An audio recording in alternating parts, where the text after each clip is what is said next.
How was your weekend, Kyle? It was pretty good. I've just been pretty much doing me, and I've been You've been doing you. playing the new season of Fortnite a little bit today, and there was an Eminem concert in Fortnite yesterday, so I was running that, and yeah, it's been a relaxing weekend. Nice. Yeah, I think mine's been pretty relaxing too. I learned something new this weekend, and you know how like you can change the power on your microwave, I like guess, yeah. I 50%, never do. 25%. I feel like I Yeah, I use don't. high all the time. Yeah, of course, you just send it. I think most people do that, but apparently, all it does is it turns on and off your micro. Like if you select 50%, it turns your microwave on for only 50% of the time that it's in there. So it'll turn it on and off really fast so that it's only on 50% of the time. Do you think That, that's just your microwave, or is that all microwaves? I could just be mine, but honestly, that's probably one of the biggest scandals I think going on right now and today. But Biggest scandals. that's what the elites don't want you to know, is that your microwave really only works like half the time.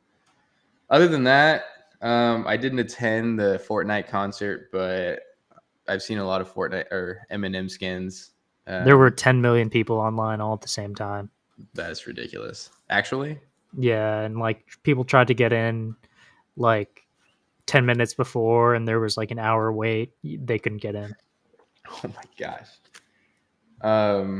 So the OG map is like leaving, right? Yeah, it's gone. It's It's a brand gone. new chapter. That's unfortunate. You would hope that like Call of Duty would take note and do their own return to Verdansk. To Yeah, Verdun. no matter what, I feel like all those games, like they haven't really caught up to the playership Yeah, numbers as Fortnite has. It's yeah. yeah. But other than that, other than news in the gaming world, we have news in the football world. The college football playoff selection just came out. We have Big number news. one, big controversial news. Probably not as controversial as the whole microwave thing that we just found out, but it's up there. At number one, we have Michigan. Okay. No surprise there, honestly. Number two, we have Washington. Another no surprise there. Yeah. And the number 3 and 4 slots is where things get interesting. That's where people thought there's 3 or 4 teams that could be in these last 2 slots. At number 3, the CFP has selected Texas, and at number 4, Alabama. Initial reactions? 3, I'm not mad about because, and I think they should have been 4, but they did win their championship game. And so I think they should have been in, but they definitely should have been number 4 because Florida State, against all odds, with their All star odds. quarterback injured 2 Yeah. games before the season's over, they won out and won the ACC championship game in their final match and did not make the CFP as an undefeated team. That is the first time, I believe, that an undefeated Power 5 ranked team has not made the CFP. And it just goes to show you what we've been saying this whole time. CFP is a fraudulent institution. More And so than the banking institution in 2008, would you say? it's I'd really say yes. close. Dude, have you seen the pictures of the CFP committee just like sitting around a TV and watching? Like it was almost a joke. Like whenever they pan to the CFP committee watching these games, like they're literally sitting around in chairs in like a hotel lobby or something with like 3 TVs in front of them. Like it had to have been a joke. It I looked tell like you what, like I'm surprised they even it panned to them even watching. I feel like they don't watch ball at all. Like Yeah, it they seems like that sometimes. and they must have been heavily drunk to Yeah, make this decision. yeah. Booger McFarland said it best today, and Mm. hopefully his job's not in jeopardy from ESPN because We got a job for him he's here. He he could be a water boy. says, "Oh, definitely, I'd take him on in it. He might replace you." Um, Hey. Quote, he says, "This is a complete travesty to the sport because we go out there on the field and we play the game. Regardless of whether we win on offense or defense, the name of the game is to win. That's the reason why this has never been done before. Mm-hmm. I understand the style points and best matchups, but one team has a loss and one doesn't. Like, Yeah. it's very simple. Games matter. Winning games matter. And though a team in a G5 conference like Liberty with very not tough competition going out throughout the season to play against is something to be said about them not making the CFP, obviously, because just very much less competition. But a big conference like this, the ACC and P5, unacceptable if this has happened. Florida State before this selection show happened on today, was number 4 in last week's CFP rankings prior to Sunday selections. No team ranked outside the top 6 of the second to last CFP rankings had ever jumped into the Final Four, ever in history. Alabama and Texas both accomplished that same feat today. I think so. Number 3, okay. So first of all, we have to take a step back and realize that, like we just mentioned, the CFP is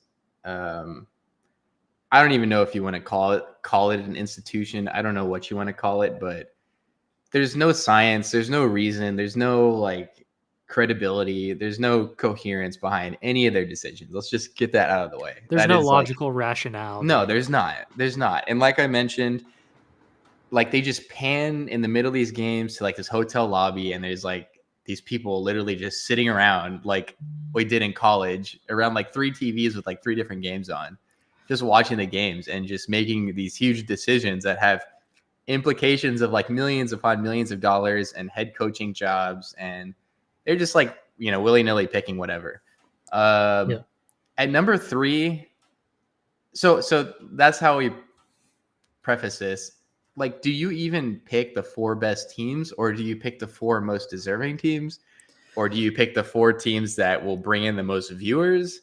2 things on that, I feel like. So the first, and this is, by the way, for all you viewers out there, this is some real game football knowledge that we're dropping on y'all. And we said it, I'm pretty sure, in almost every episode that we've had on this show. We knew from the very beginning that Alabama would find its way into the CFP somehow, some way. We called it from episode 1. And by the way, there were upsets to be had, Ohio State, Georgia, for them to not be in it.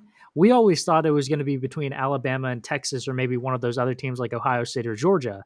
We did not think that FSU was going to get ousted because of this. Definitely not.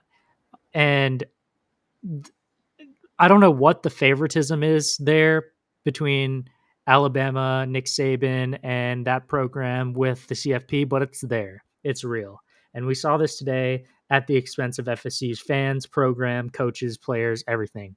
I saw on Twitter, they had a CFP watch party at the Florida State Stadium with all the fans, players, coaches, everybody. Families were there, I'm sure. Mm-hmm. Imagine the atmosphere, the sunken hearts in that stadium. I couldn't even believe that. That's for those fans, that must be like 2x at least more heartbreaking than how we felt about UTSA. And we weren't even at some big stadium watch party like they were for this. Yeah, that would just take all the air out of the room, I think. So again, there's no rhyme or reason. We've already decided that. Everybody knows that. There's no credibility behind the CFP committee. But unfortunately, it's the process we have now. It's by no means the best process, which is why it's changing next year. But at number 3, Texas, going back to like, do you pick the 4 best teams, 4 most deserving, whatever? After watching the Bama and Georgia game, it's hard to see that those 2 teams aren't the best in the country, or at least in the top 4. So I think the last 2 spots were up in the air. I think between Texas, Alabama, and Georgia, you really couldn't have gone wrong, or even FSU. But at 3, Texas, I'm good with that. Big 12 champions, only 1 loss, albeit it was the worst loss among the 3 remaining teams, or 4 remaining teams to pick. Mm-hmm. I'm still good with it, just because a head-to-head matchup with Alabama. Number 4 is where I kind of have a problem. I Like you think that's where mentioned, everybody has a problem. yeah, I know. FSU, man, they deserve it 100%. Are they the best team? I do not think so at all. I don't No. think so, especially without their quarterback. But based on their track record for the season, regardless of whether they lost in the first round or not, they definitely deserved it. Mm-hmm. Yeah, they And did. and like let's just talk looking forward about what we think about these matchups. Michigan versus Alabama. What are your thoughts about that matchup? Who are you taking in that situation? And mind you, I saw an ESPN graphic today that Mm. mentions the fact that Alabama is 5-0 against number 1 ranked teams in the college football Oh playoff my gosh. all time. I would never bet against Saban in one of these games. I think Alabama is actually an underdog. I can take a look at that, but I'm gonna go with Bama, even though I think Michigan is rightfully at the number 1 spot. But now that we're in the playoffs, these games are huge. It's a matter of how well you perform in the big spotlight. I think Alabama been here before, done it, bought the T-shirt. Nick Saban, it's just another day at the office for him. I'm taking Alabama. What about you? I'm gonna actually defer here, differ from your opinion. I think Michigan takes this. Mm. They've just had an absolutely amazing season, and Alabama is not unbeatable. It's not the type of Alabama team we've seen in the past. And though I'm probably picking just marginally and also arbitrarily here, I feel like Michigan will take this. And then talking about Washington versus number 3 Texas, um, who do you have? I have Washington. All right. I'm gonna differ from you here too. I'm taking Texas. I think um, I think Texas is a favorite right now, actually. But okay, so Michigan is a 2.5 point favorite. Texas opened up at a 4.5 point favorite. I don't know if a 4.5 is kind of a lot, honestly. I don't think it's going to come down to the wire, but Quinn Ewers had a monster of a game. Who is it? Devontae Sweat, the gigantic defensive lineman, just wreaks havoc on O lines and makes it really tough for quarterbacks. I think Texas is going to pull this out, but it's going to be close, man. We're going to see if Texas is the real deal against this Washington team. Now, so like I said, Texas had the win to win, like head to head win over Bama. I am in the camp that yes, they played head to head, but this was also week 2. Like that's a completely different team 3 months ago than the teams that are playing yesterday. So the Texas and Alabama game, I don't put too much into that, even though they did go to Alabama and they won. Mind you, that was a week before they benched Jalen Milroe. That is not the same Alabama team that we just saw this week. Yeah. But I think Texas pulls it out. I actually think Bama is gonna. I think it's gonna be a rematch of Texas and Bama in the championship game. And who would you take? I would take Bama. Unfortunately, I don't see a great team like that winning or losing twice. It's really hard to beat a good team twice in the same season. Yeah, that's fair enough. I'm going to fast forward on mine. I think that I'm going to take, I'm going to ride the Penis Jr. wave, and they're going to, him and Washington will beat Michigan, is my belief. Really? And Yes. then in the championship game? Yeah, Washington will beat Michigan. I think Mr. Penis Jr. is going to skyrocket his draft stock. That price is going to go up for sure. Yeah. But yeah, those are our predictions. Before we jump over to NBA and NFL, I feel like we should talk about the elephant in the room for us, Texas sports fans here. University of Houston named their new head coach for their program for the foreseeable future, Willie Fritz of Tulane. Obviously, Tulane having beat our UTSA in the in the last game, regular season game of the season. People, the general public, found out about this hiring a couple hours before the conference championship game. It was leaked on Twitter. Fritz apparently told his players that it was "quote unquote" an offer he could not resist. What are Really? your thoughts on this hiring? And just do you think that affected it at all for that team going into the Tulane team going into the game Dude, against that SMU? okay. So first of all, UTSA survives another year of the coaching carousel. Yep. It's been widely known that Jeff Traylor has constantly received job offers from Power Five schools over the past 2 or 3 seasons, and he said it best. It's like whenever people talk about hiring you, your administration just tends to work a little faster. So UTSA is constantly pouring in millions of dollars additionally, just because of this coaching carousel and the transfer portal, which I think is a huge win for everybody. Although it is like playing chicken, like I mentioned, it's like never a good thing when your coach is getting interviewed multiple times, hoping that your administration will find a way to bail them out and get more money to the program. Happy about that though. Willie Fritz is a great. He's won everywhere he's gone. I think he had stints at um, like Southern Alabama or Southern Miss or something like that. Everywhere he's gone, he's pretty much won as a head coach.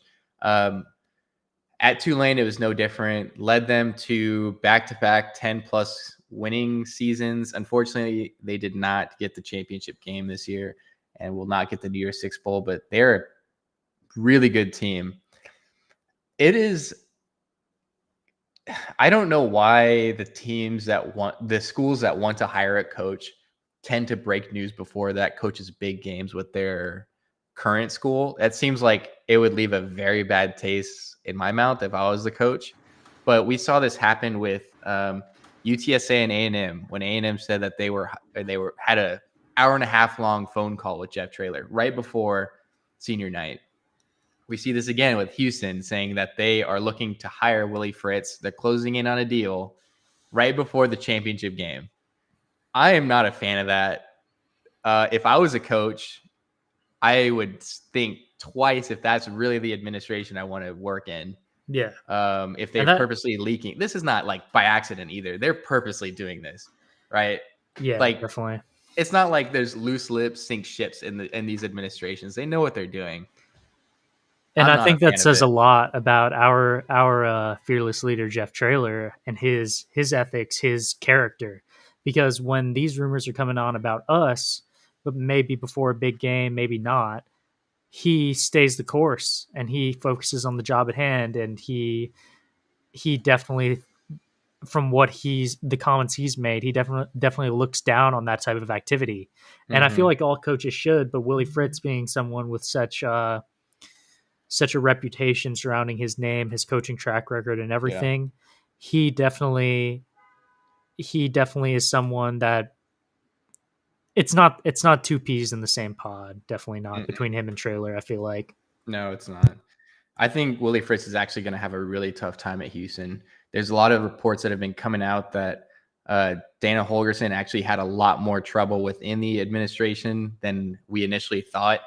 He mentioned that it was just like pulling teeth trying to get that school to invest more money into the football program. He also mentioned that the powers that be at University of Houston forced him to, I think, fire their offensive coordinator, or some higher up coaching staff member, and he didn't want to do it. He didn't do it, and it was thought to believe that was like the straw that broke the camel's back. It's going to be a tough time, I think, for Willie Fritz at Houston, and he's not going to be used to dealing with Power Five bureaucracy like that because he hasn't dealt with that in his past tenures at his past schools.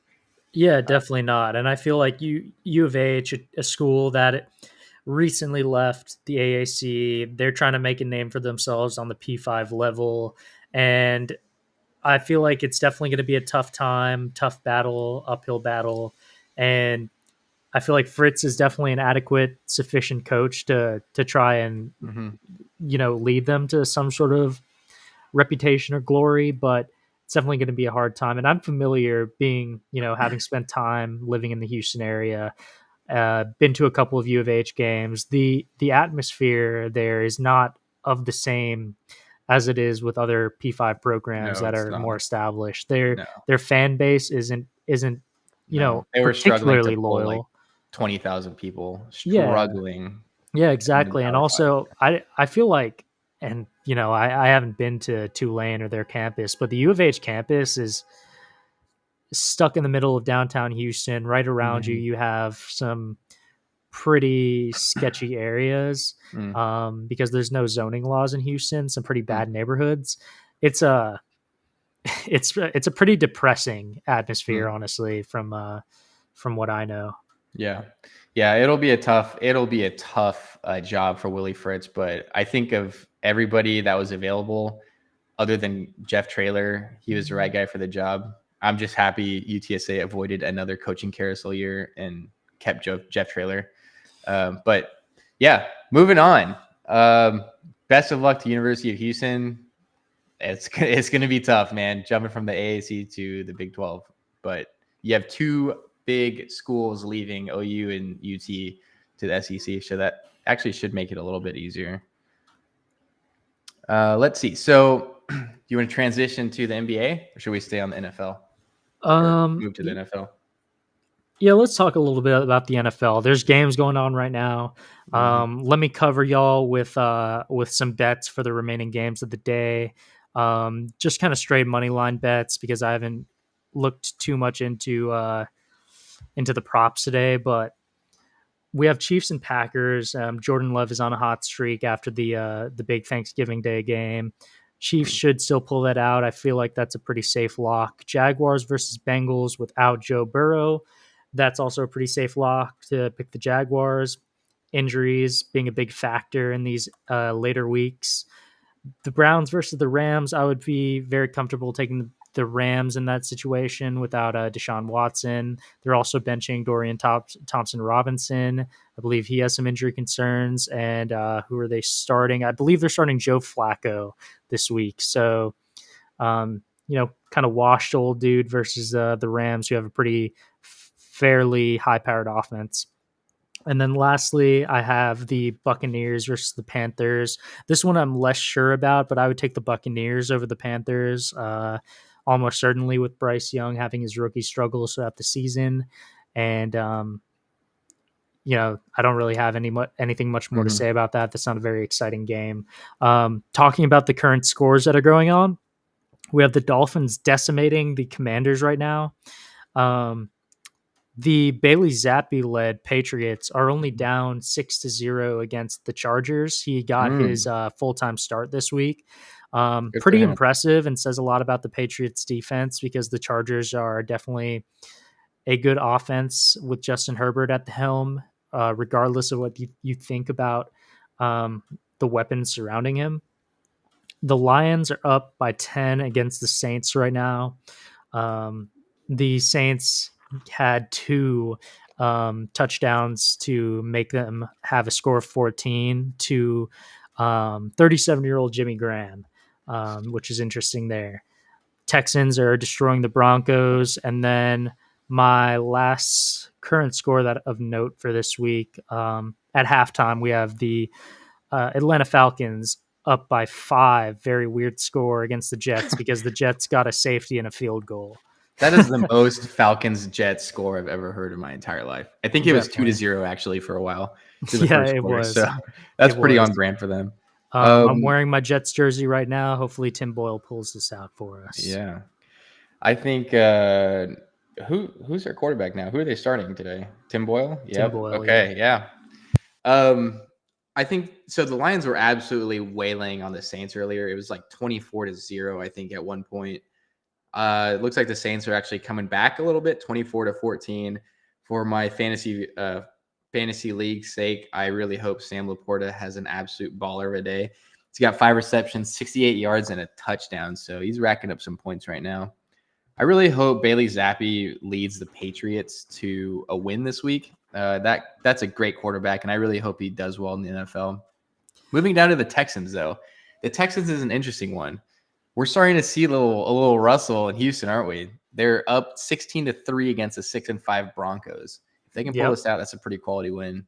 Definitely. And just talking about the Jets again a little bit, we do have news, and I'm sure a lot of people have heard that Aaron Rodgers has a 21-day practice window to become activated to the roster. The overwhelming belief is that so if the Jets pull out the win today against the Falcons, it's very likely he could return December 17th, I believe, Oh my gosh. For the Commanders game. And also, I believe people are saying that he would be activated to the active roster regardless of how healthy he is, because he may just sit out if the Jets aren't in a playoff contention Mm. race. So big news there. We might see Aaron Rodgers this season. It's possible. All depends on this game, probably for this week. Well, you just spoke something into existence because now it's 10-8. Jets Oof, are only down 2. So very nice. I did have a request from my Houston friends giving a shout out to Willie Anderson, who is absolutely having a baller of a game. Apparently, he already has 3 sacks and I think he has a blocked punt. I might need to check that, but he's absolutely balling out. It's crazy that the Texans got him and CJ Stroud in the same draft. They actually ran away and just robbed the draft classes and here. they've got a lot of quality receivers out of that draft. I feel like Noah Brown, I think, was from that draft class, and Tank Dell. So speaking of Tank Dell, man, he was carted off today with an ankle injury. Saw that. Super unfortunate. Hopefully he's okay, but when you're carted off like that, that's never a good sign that you're going to return next week or the following. I mean, regardless of how this season turns out for them, I believe it's still going to be a success. They're going to have the Rookie of the Year pretty much signed, sealed, and delivered. And when you have so many of these quality core key members of that young core that are all on rookie scale deals, they should figure to be good for the foreseeable future. So, yeah. Also, we got to talk about Thursday Night Football. Cowboys pulling out a win in Seattle, against Seattle. Unfortunately, that was a bad time to have the Cowboys defense, but we were still able to squeak out a win. That was very, very close game, and I had the Seahawks defense for the fantasy purposes, and they scored 0 points for me. So Cowboys had, I think, negative 3.5. So that's how I started this week. If any of you have in the audience Tyreek Hill like I do in fantasy, just thank your lucky stars. He is going sicko mode. How many points does he have right now? Dolphins are up 38-13. Let me check. Yeah, he is absolutely balling. But going back to the Cowboys, we have a new contender in the MVP race, in my opinion, and his name is Dak Prescott. Do you honestly believe he will be MVP? If he plays like he's been playing throughout the rest of the season, I think he will be. Partially because of the strength of schedule he has coming up. If he can pull out wins in all or most of these games, let's see, who are the Cowboys playing next? So they have the Eagles next at home. They go to Buffalo to play the Bills. They go to Miami to play the Dolphins.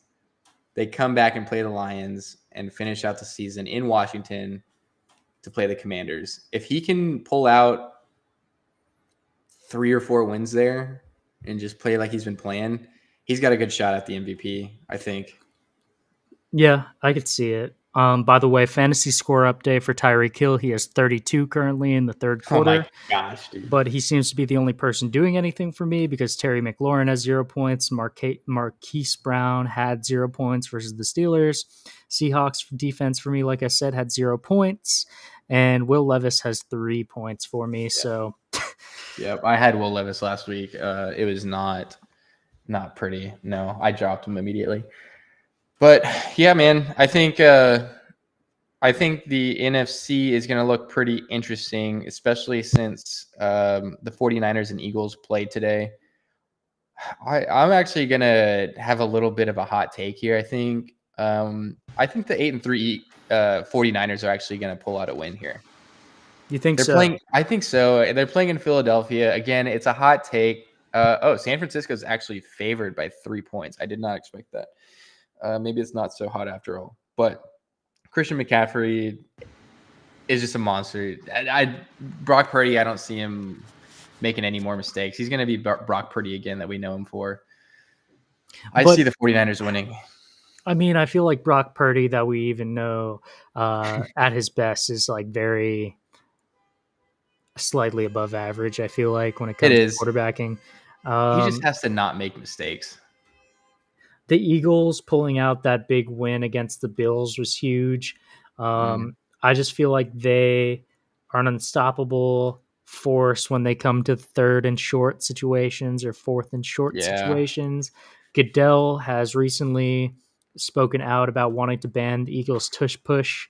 You're Um, kidding. No way. yeah, What? it's well, I mean, What? just tell me, do you think there's legitimate legal way to stop that play? Absolutely not. Look, I'm a Cowboys fan. I know whatever you want to call it, the brotherly push, the tush push, whatever. That's a Philly thing, and you see colleges doing it now and other teams in the NFL. That's part of the game, man. It evolves, it changes. And next season, somebody's going to come up with a stop for it. It's like you build a better mousetrap. There's no way that you can, like, what are you going to give a penalty like for a quarterback sneak on 4th and 1? How does that even work? You can't call a quarterback sneak on 4th and 1. But I also am not sure like how can you stop it? You can't. I don't know, but they get paid. Coaches get paid a lot of money to do this, and I think somebody will find a way next season, or at least better prepare for it. I don't know. Someone will think of something. That's just the way the game works. It's like I said, building a better mousetrap. Somebody thinks of something new. Somebody else figures out a way to squander that. You see it in basketball all the time. You see it in football. I think Yeah, that's ridiculous, but yeah, I feel that. pretty on brand for Goodell. Not a Yeah, fan favorite. yeah. I say good for them, man. You got Jason Kelsey at center and some big boys up front. If you're just manhandling the other team, it's just whoever hits the weight room more.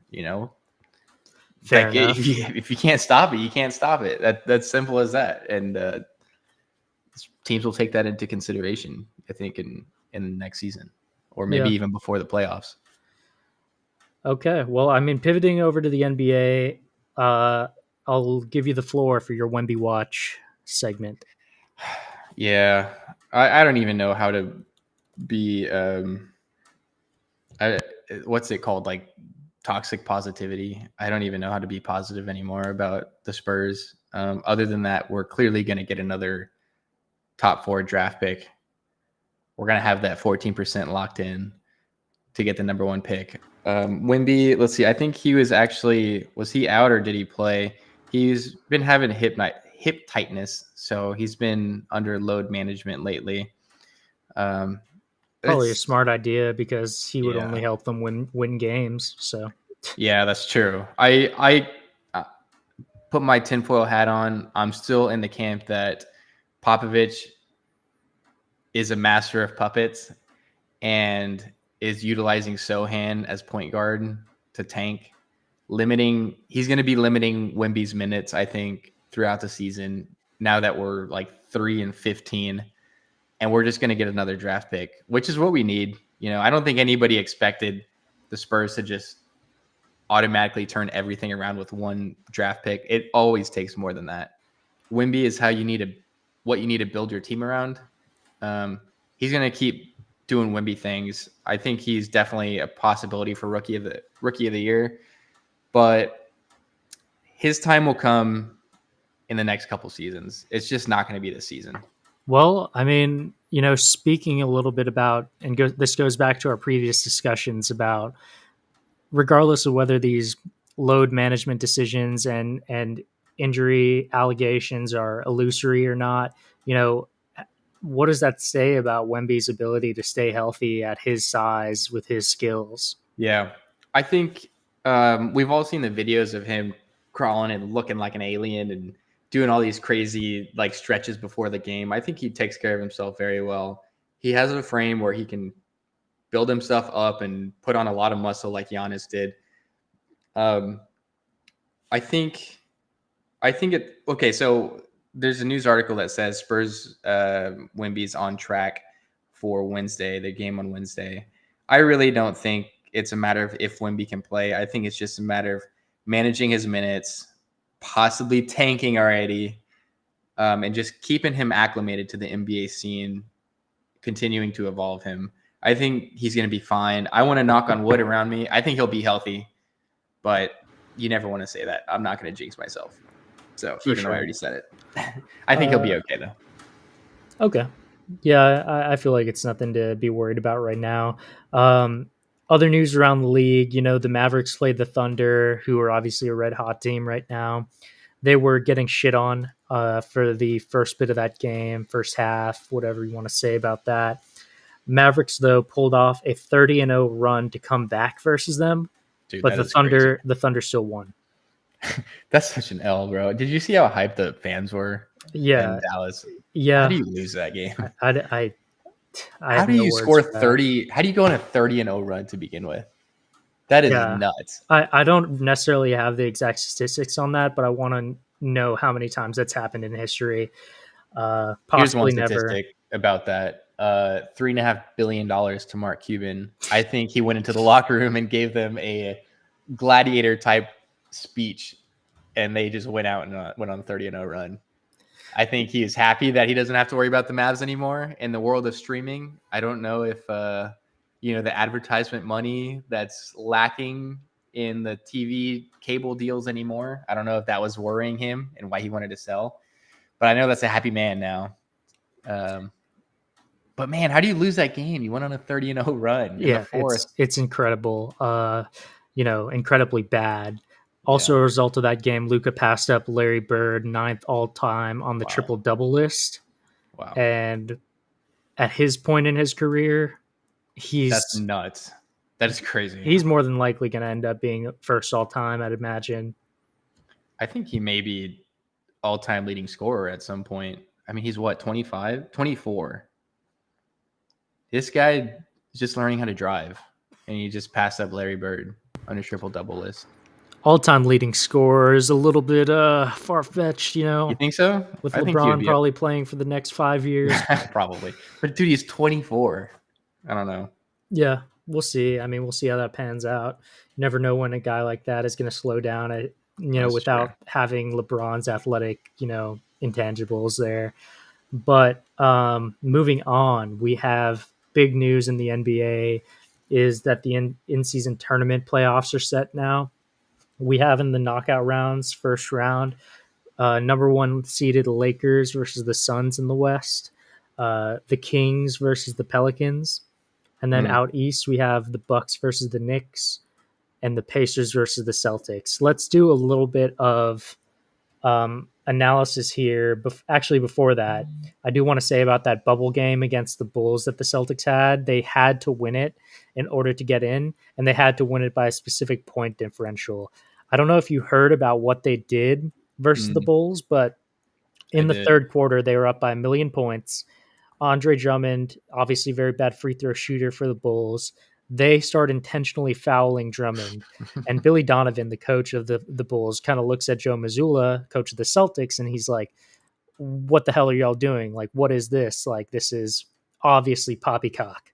And Joe Mazzulla is just like, has a little side chat with him on the sideline and is like, this is the point differential thing. We have to win by 24 points, I believe, or something. They end up winning by 27 points in the end, but this is what we have to do. Andre Drummond does his thing, misses a couple of free throws here and there, and they end up squeaking out that tight race to get into the in-season tournament. Oh man, dude, that is I don't know. I mean, like I said in a couple episodes ago, I applaud the NBA for trying to get teams and players and fans more interested in the early part of the season, specifically before the All-Star weekend. Yeah. But I don't think this is how you do it. There's a couple of, I believe, modifications that the National Basketball Association has proposed about how they could make the in-season tournament more of an incentive. The first one being the in-season tournament winner could have a guaranteed playoff or play-in spot for the play-in tournament in the postseason. If they secure a playoff spot outright, then that's fine, but they at least are guaranteed a play-in spot. That's an interesting alternative. But then the other one that I find a little bit more compelling is the idea about whether or not the winner of the in-season tournament would get an extra 1% chance to get the number one pick in the draft lottery. So if they're a Ah, playoff team in the end, and they had a yeah. 0% chance to be in the lottery, they would get a 1% chance. Or if they are slated to be in the lottery by the end of the season, like let's say they have a 12% chance, they would get a 13% chance. So you're saying there's a chance? Possibly. And I think that's a pretty good solution, honestly. Yeah, if you Definitely can tie gives, it back to a draft pick or like the actual playoffs, I think that is good. That's a good incentive. because that would be wild. Imagine you win the in-season tournament, make the playoffs, have a 1% chance at the number one pick at the same time. Yeah, That's insane. yeah, I agree. That would give them Um, an incentive to win. Definitely. But talking about that bracket a little bit, and I'll kind of let you go first. I want to hear your predictions throughout the tournament. Who do you think is Mm. going to win each round, each matchup, etc.? I think I said it last show. I still think as a Spurs fan, it pains me to say it. I just have an intrinsic rivalry, Spurs and Lakers, but I have to admit where they are good, and I think they will. I think they will beat the Suns. Let's see. So the quarterfinals are already set. We have Pacers, Celtics, Bucks, Knicks, Kings, Pelicans, Lakers, Suns. I think the Lakers will beat the Suns, and the Kings will beat the Pelicans. I also think in the East, the Celtics will beat the Pacers, and the Bucks will beat the Knicks. I have the same predictions. Yeah. And then Lakers, Kings. Who do you have? I definitely have the Lakers coming out of that one. We definitely got destroyed by the Kings when we played them earlier on in the regular season, but I have some thoughts about why the Lakers are definitely going to be a much better team moving forward and in the in-season tournament. But and by the way, for everybody, you can lock these in as your bets, especially those quarterfinal matchups, since we both agree there. But I would have the Lakers beating the Kings, the Celtics beating the Bucks, just because the Celtics have been so dominant throughout the regular season. They sit atop the East. So So that you would don't bring see us any to, upsets? Any upsets in the quarterfinals? well, the Celtics beating the Pacers technically, but Mm. just because the Pacers are higher seated. But that would bring us to a Lakers Celtics classic matchup in the finals of the in season tournament. Yeah, that would. Call me favoritism here. I'm just taking the Lakers, just my gut feeling, but I wouldn't be surprised if anybody else here who's listening thought that the Celtics would win that matchup, because the Celtics are definitely a great team and they've been just rolling throughout the regular season. Now, to talk a little bit about just talking about the favoritism for me with the Lakers, I think that the Lakers, we played the Rockets last night, by the way, Mm. and we destroyed the Rockets after losing to them earlier on in the regular season as well. We have surpassed or overcome our initial injury carousel that was going on. We had pretty much everybody who was game time decisions or out, including LeBron, AD, all those key players. You Um, better find a piece of wood to knock on, man. Never talk about injury. Yeah, there you go. Last night, though, we were at full strength, completely healthy, playing against the Rockets, and we looked virtually unstoppable versus them. Dude, keep knocking on that wood, man. You are sending some takes out there. But here's why. Here was the big thing that came up with that. We at times, of course, we had the key defensive juggernaut Jared Vanderbilt back in the lineup. He wasn't starting, but he was coming off the bench. At certain times, we had LeBron, Christian Wood, Jared Vanderbilt, and Anthony Davis all out there at the same time, all 6'8" and above, lengthy defenders, strong defenders, and our defensive versatility and length out there was absolutely incredible. And we were switching everything. We were basically stopping them at the rim, stopping them on the perimeter. Sometimes we let them shoot a little bit, but it was a sight to be seen and good signs moving forward for us insofar as we remain healthy. We also have guys like Cam Reddish, Torian Prince, who are very good defenders coming off the bench. Cam Reddish, guy who loves to get in those passing lanes. D'Angelo Russell recently has definitely bought into the defensive mindset within that system. We have just so many guys who can switch off of anything, who can guard the perimeter, who can also get big and guard at the rim. And we're just looking really, really good for the future. Like I said, as long as we continue to remain healthy, because we just have guys who can get easy stops and get us out on the break and transition. And we're very good on the transition offense, of course, because we have LeBron James. So I think, man, Spurs Lakers play December 13th. Will probably be on a 17-game losing streak if my math is correct. And I can't wait to see that be broken against the Lakers because you just jinx the crap out of them. yeah, But I'm sure there's a that'd chance of be that. But great game last night. Anthony Davis had 5 blocks. And obviously the rest of the guys did their thing. So yeah, Lakers are looking good right now. Hopefully we get some consistency because that's what's eluded us the entirety of the season so far. And What I'm about the excited. Lakers? What about the roommates? We got to bring that up. In the Staples Center. Oh, the Clippers. Yeah, they're what, 9-10 now?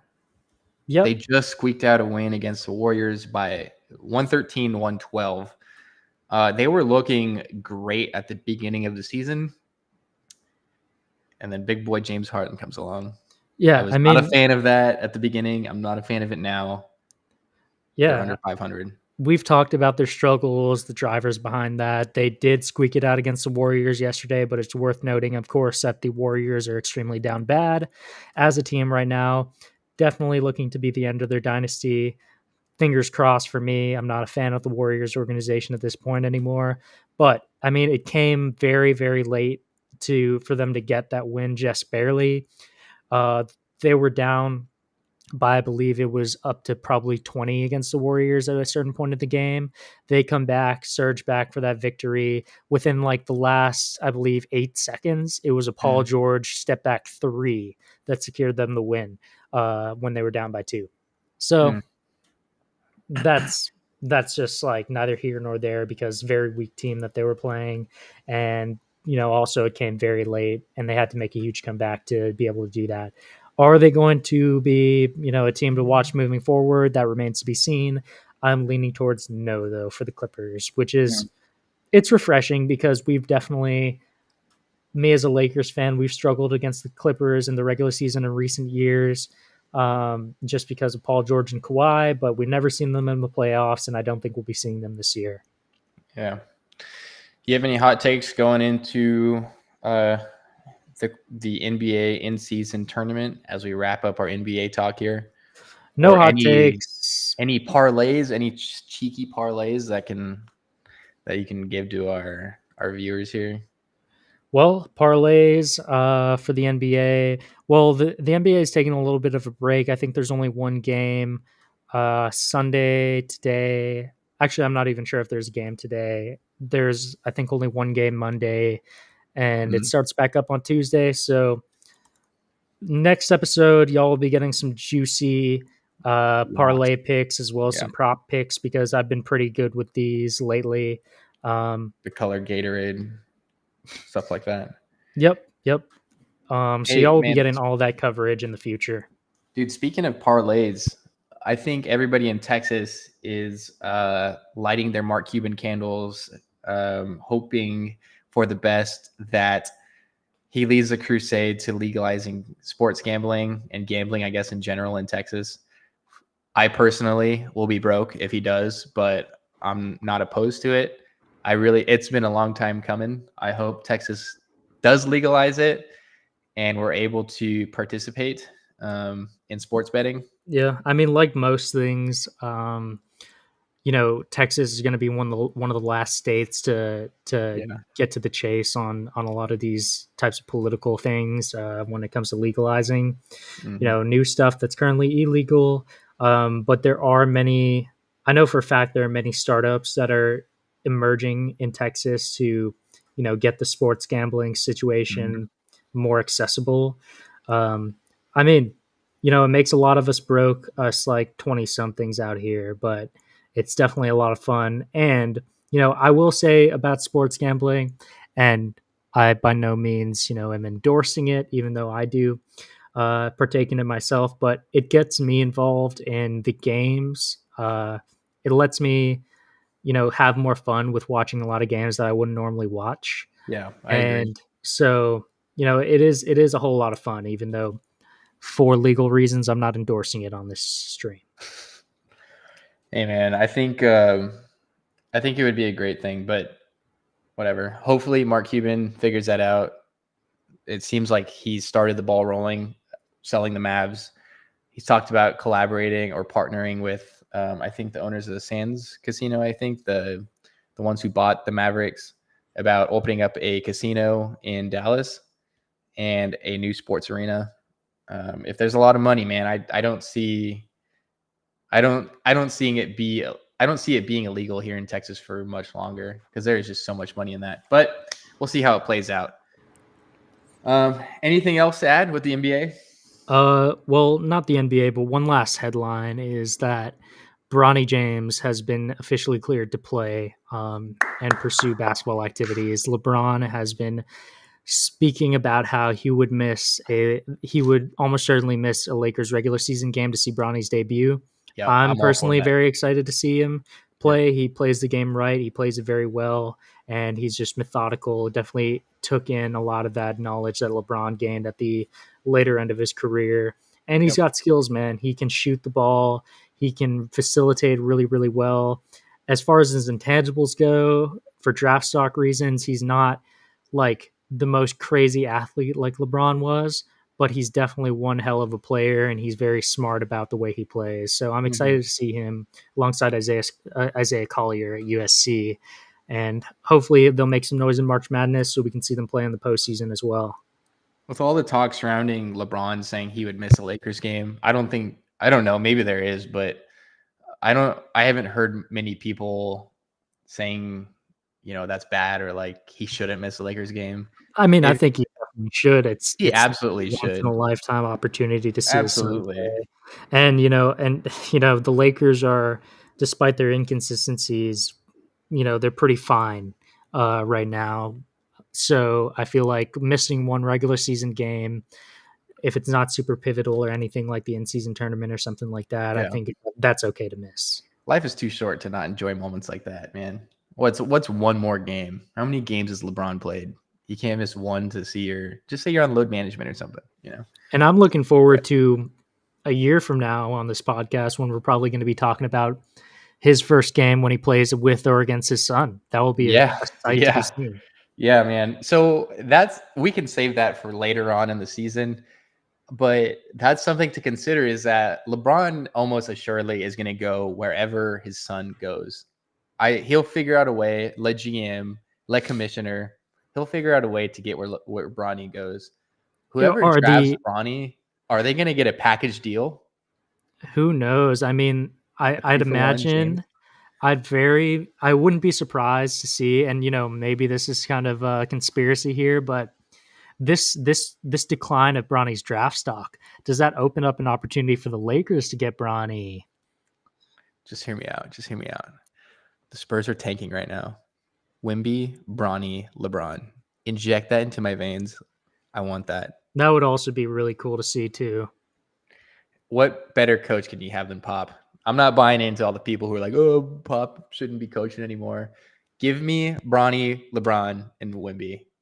But we just fantasize. We're in this 20th game of the season. There's still a lot more basketball to be played. So we'll talk about that more as the season progresses. But I think that's all we have for the NBA. As far as the NFL, it looks like I spoke something into existence for Willie Anderson. I think he just blocked a pass and they intercepted the ball. So that guy's balling out. The Texans are not the Texans of the past. They are actual, I wouldn't say contenders, but definitely might make a little bit of a playoff run. Guys, So we are in an extremely exciting time in the NFL. Dak Prescott is in MVP conversations, and the Texans are exciting to watch. who would have thought? Imagine that. Who would have thought? Not me. Not me. They're currently up 22-10 against the Broncos. Again, Cowboys beat the Seahawks in a good quality matchup. I still have the Chiefs against the Eagles. As far as the highlight games that I'm going to watch, I think it's going to be, 49ers, Eagles. But yeah, that's pretty much all I have. If you have any hot takes, any opinions, any topics you want us to talk about, be sure to tweet us. Kyle, what's our Twitter? Waterboy It is Sports. Waterboy Sports. Yep. So we're pretty active on there. Yep. Follow the Twitter, tweet at us, comment down below anything you'd like for us to talk about, any questions you'd like answered, because we will be sure to cover them. And make sure you're following on all platforms, Spotify, Apple Podcasts. We're now on Google Podcasts, everything. So that's enough for me, for us. I'm going to be sweating out the rest of this Jets game, but yeah, man. Speaking of which, Nico Collins has 31 points. I don't know what's happening with the Texans right now, but I'm here for it, man. All right. Well, we'll be seeing y'all in the next next week's episode. We should be at episode number 6. We love doing this. We hope y'all love listening. We're going to keep building this community and making the show better and better as we go on. Again, please be sure to tweet us, comment on anything we post, give us things you want to talk about. We want to make the best show this can be, man. Anything else to add, Kyle? Nope, I just feel the same way. With